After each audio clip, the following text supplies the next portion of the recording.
Well, the prayer is simple.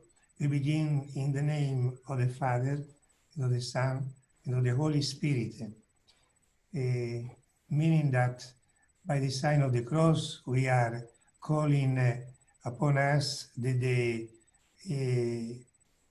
grace, the presence, and the life of the Trinity, the Father, the Son, and the Holy Spirit, and that the life of the Trinity may accompany this meeting and also be, so to speak, the starting point, the constant starting point of our priestly ministry. And of course, we ask Mother Mary, Mother of the Church, our personal mother, to be with us and to intercede for us what we need for us, and since we represent the Church, for what the Church and the whole world is in need in this present time.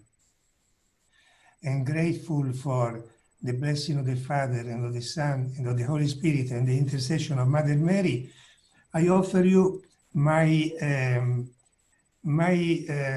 little reflection, points that also nourished my life in this time. My dear brothers and sisters, my dear brothers, priests, I am very happy to extend the heartfelt and fraternal greetings to you at the beginning of this meeting. Even though it takes place in a virtual format, I pray and hope that your gathering will be accompanied by the presence of the Lord, bestowing His grace in whatever way each of us needs in order to live out our ministry well in the course of these difficult circumstances triggered by the COVID-19 epidemic. So 3 little points. The first one, we do not know how long this pandemic will be with us. During this painful time, I think that many of us, all of us, have asked ourselves some questions. One that I personally said before myself is this: could it be that Jesus, the Good Shepherd, is using this time to speak to us, to make himself known even more? We believe that we know him, but are we sure that we really know him?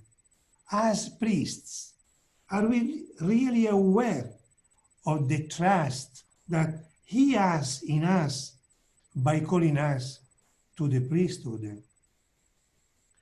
And I like to recall to this regard the words of Pope Benedict XVI. He says, the priest is not a mere office holder, like those which every society needs in order to carry out certain functions. Instead, he, the priest, does something which no human being can do of his own power. In Christ's name, he speaks the words which absolve us of our sins. And in this way, he changes, starting with God, our entire life.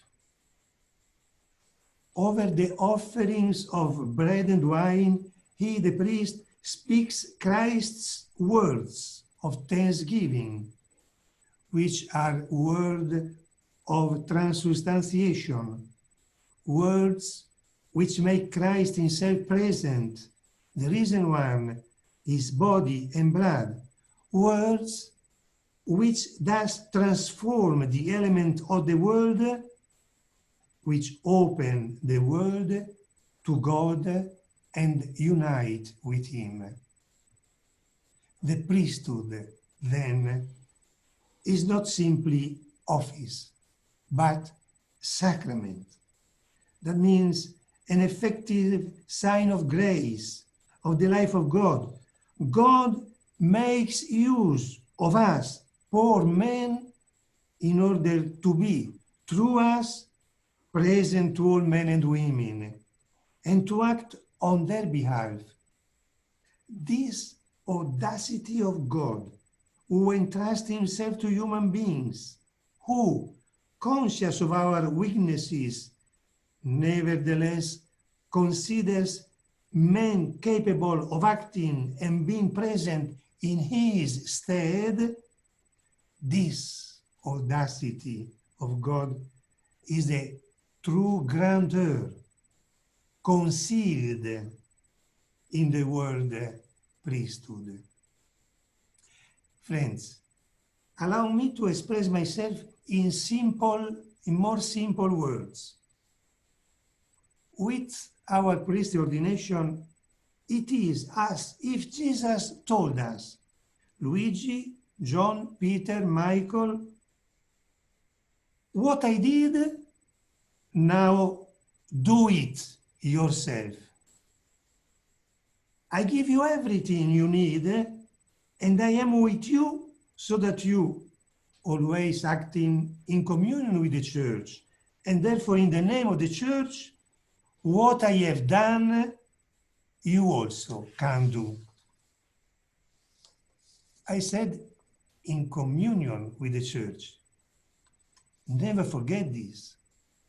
In fact, as our Magna Carta, the great charter, Pastores Davubobis, given to us by St. Paul II, reminds us, the ordained ministry, our priesthood, our priestly ministry, has a radical communitarian form and can only be carried out as a collective work. Number 17.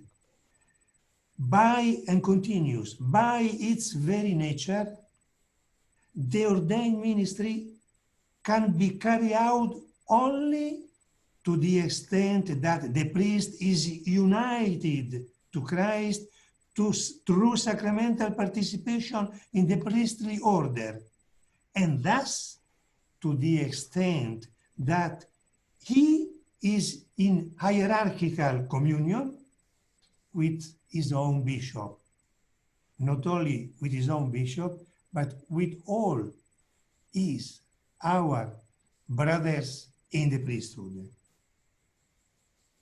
So this first reflection, an invitation to realize more the incredible trust and gift, the incredible audacity of Jesus in calling us and in entrusting to us the sacrament of priesthood. Second reflection. I said before that a priestly ordination is like if Jesus told us, what I did, now do you yourself. What did Jesus do? I ask myself. We remember that to the vast crowd of people, troubled and abandoned like sheep without a shepherd, Jesus, with his heart moved with pity, first offers the gift of his word. And he began to teach them many things, and then pours out the gift of himself, the Eucharist.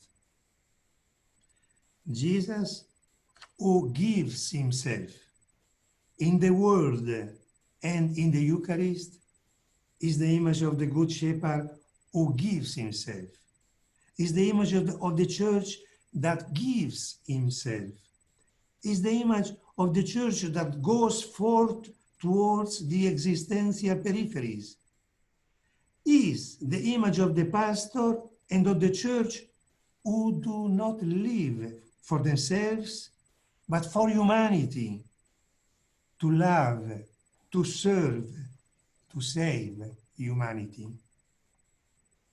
These beautiful words of Pope Francis, saying, this is the task of the Church, the church exists, only exists, to keep alive in people's heart the memory and experience that God loves them.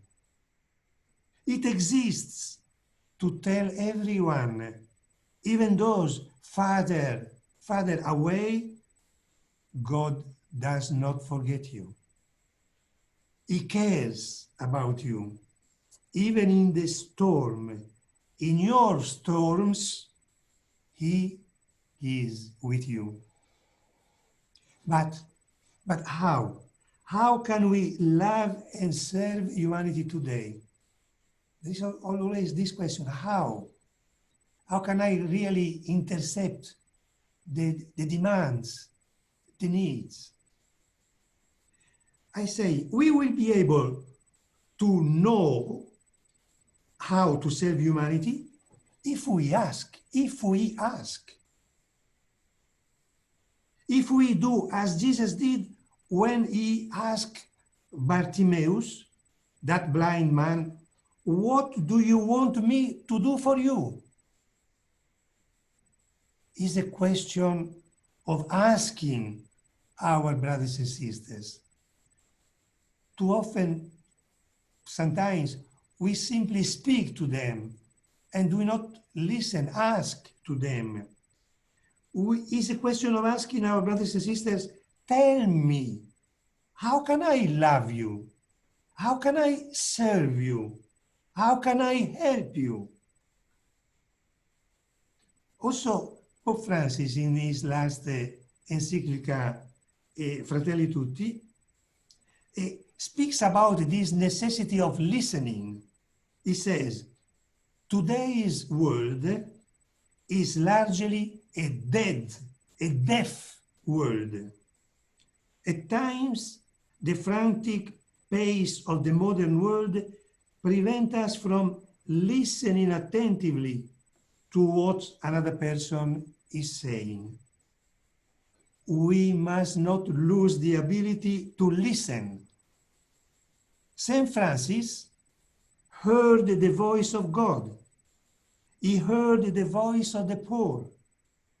He heard the voice of the infirm, and he heard the voice of the nature.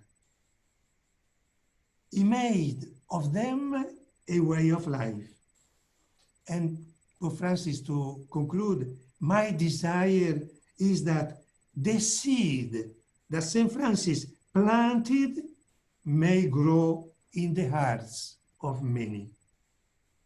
Always, but especially in this time of great pastoral, social, and moral difficulties, the first act to be lived, to be put into practice by those who want to be close to the people, are not planning or doing, but listening and connecting. That is, welcoming the deep need of the people, understanding their suffering, understanding and recognizing its meaning, using appropriate interpretative categories, and then integrating it into our life of evangelization's activities, thus making it an opportunity for global growth. In this way, we see it is an undertaking, and I repeat, coming to the first point, it is an undertaking to be conducted in the plural, that is, together. How we must to learn more and more to do this. Together, done in communion in order to generate communion, done in communion in order to generate communion. Finally,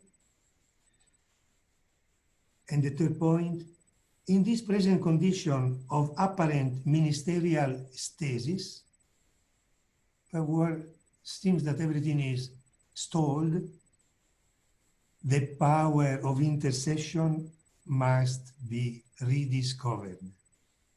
the figure of Moses on the mountain must be central in our days.